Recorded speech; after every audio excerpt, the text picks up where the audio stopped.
Hello বন্ধুরা, আজকে আপনাদেরকে আমাদের পাড়াতেই গাছ রয়েছে এমন একটি গাছ, যে গাছটা খুব উপকারী গাছ। যে গাছটা প্রত্যেকটা মানুষের পাড়ায় পাড়ায়, গলিতে গলিতে, রাস্তাঘাটে অনেক সময় নিম গাছে জড়িয়ে থাকে, অনেক সময় দেখবেন বিভিন্ন গাছে জড়িয়ে থাকে, কারেন্টের তারেও জড়িয়ে থাকে, পিলারও জড়িয়ে থাকে।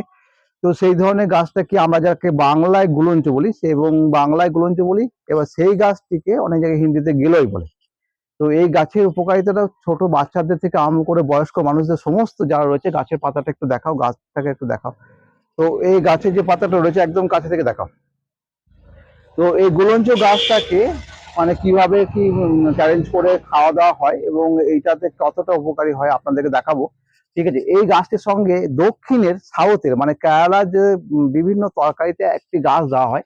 কেরালাতে এখন বর্তমানে আমাদের ওয়েস্ট বেঙ্গল, বর্ধমান বলুন, চারিদিকে বলুন, এদিকে আসুন, এই গাছটা দেখায়।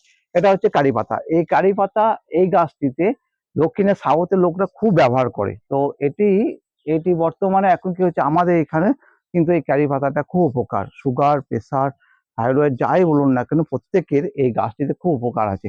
তো আপনাদেরকে দেখাবো কিভাবে এটাকে প্রসেসিং করে খেতে হয়।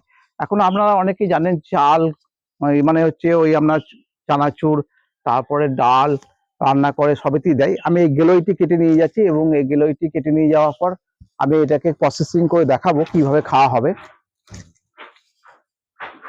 আর এর সঙ্গে এই ক্যারি পাতা গাছটাকেও নিলাম, ক্যারি পাতাটাকে দুটো নিচ্ছি, এই ক্যারি পাতাটাকেও নিয়ে কিভাবে খাওয়া হবে সেটা আপনাদেরকে দেখাবো। ঠিক আছে বন্ধুরা, তো দেখতে থাকুন এরপরে কিভাবে প্রসেসিং করা হচ্ছে। এই দেখুন গেল এর ডালটা। ওকে, থ্যাংক